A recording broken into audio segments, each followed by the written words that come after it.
Hello everyone, welcome to our channel.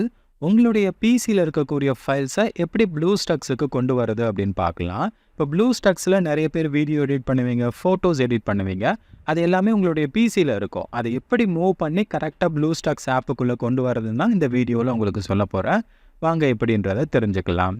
இப்போ system apps அப்படின்னு சொல்லிட்டு ஒரு ஆப்ஷன் இருக்கா, அதை நீங்கள் கிளிக் பண்ணுங்கள். இந்த இடத்துல மீடியா மேனேஜர் அப்படின்னு ஒரு ஆப்ஷன் இருக்கும், அதை நீங்கள் ஓப்பன் பண்ணுங்கள். ஓப்பன் பண்ணிங்கன்னா உங்களுக்கு இன்டர்ஃபேஸ் இப்படி தான் இருக்கும். இங்கே கீழே பாருங்கள், 2 ஆப்ஷன் வந்து இருக்கும். ஒன்று இம்போர்ட் ஃப்ரம் விண்டோஸ், அதாவது உங்களுடைய பிசியில் இருக்கக்கூடிய ஃபைலை இங்கே ப்ளூஸ்டாக்ஸுக்கு கொண்டு வர்றது. 2வது ஆப்ஷன் எக்ஸ்போர்ட் டு விண்டோ. இது எதுக்கு அப்படின்னா, இப்போ உங்களுடைய ப்ளூஸ்டாக்ஸில் வீடியோ எடிட் பண்ணிட்டீங்க, ஃபோட்டோ எடிட் பண்ணிட்டீங்க, அதை உங்களுடைய கம்ப்யூட்டருக்கு கொண்டு போகணும் இல்லையா, அதுக்காக இந்த எக்ஸ்போர்ட் டு விண்டோஸ் அப்படின்ற ஆப்ஷனை வந்து யூஸ் பண்ணிக்கலாம். இப்போ எனக்கு விண்டோஸில் இருக்கக்கூடிய ஃபைலாக தான் நான் கொண்டு வரணும். அதுக்காக இம்போர்ட் ஃப்ரம் விண்டோஸ் அப்படின்றத நான் கிளிக் பண்ணிக்கிறேன். இப்போ அந்த ஃபைல் எங்கே இருக்குது அப்படின்றத நீங்கள் சூஸ் பண்ணணும். நான் டவுன்லோட்ஸில் அந்த ஃபைல் வச்சுருக்கேன். இங்கே பாருங்கள், இந்த 3 ஃபைலாக தான் நான் கொண்டு போகணும்.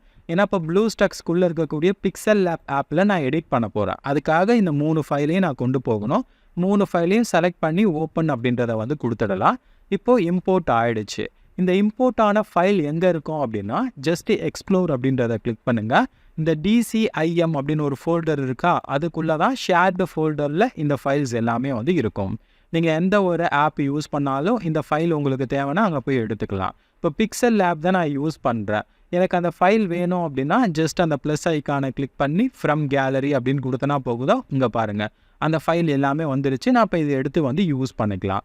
அப்படியே உங்களுக்கு வரல அப்படின்னா ஜஸ்ட் இதை கிளிக் பண்ணிங்கன்னா கேலரிக்குள்ளே போங்க, ஷேர்டு ஃபோல்டர் அப்படின்னு ஒரு ஆப்ஷன் இருக்கும், அதுக்குள்ளே எல்லாமே வந்து இருக்கும். ஸோ இப்படி தான் வந்து உங்களுடைய பிசியில் இருக்கக்கூடிய ஃபைலை வந்து ப்ளூஸ்டாக்ஸுக்கு கொண்டு வரது. சரிங்களா? நான் முன்னாடியே சொன்ன மாதிரி இப்போ ப்ளூஸ்டாக்ஸில் வந்து ஒர்க் பண்ணுறீங்க. ஒர்க் பண்ணதுக்கப்புறம் ஒரு வீடியோ ஃபைலோ இல்லை ஒரு இமேஜோ நீங்கள் ரெடி பண்ணிட்டீங்க. ரெடி பண்ணதை எப்படி நம்மளுடைய சிஸ்டத்துக்கு கொண்டு போகிறது அப்படின்னா, அதே தான் மீடியா மேனேஜருக்குள்ளே போயிட்டு எக்ஸ்போர்ட் டு விண்டோஸ் அப்படின்றத கிளிக் பண்ணிக்கோங்க. இப்போ எந்த ஃபைலை கொண்டு போகணுமோ அதை நீங்கள் செலக்ட் பண்ணிக்கோங்க. செலக்ட் பண்ணிவிட்டு எக்ஸ்போர்ட் டு விண்டோஸ் அப்படின்றத கிளிக் பண்ணிக்கோங்க. ஜஸ்ட் நான் வந்து இப்போ டெஸ்க்டாப்பில் வந்து ஆட் பண்ணுறேன். டெஸ்க்டாப் அப்படின்னு கொடுத்துட்டு செலக்ட் ஃபோல்டர் அப்படின்னு கொடுத்துட்றேன். இப்போ டெஸ்க்டாப்பில் இந்த ஃபைல் எல்லாமே இருக்கும் பாருங்கள்.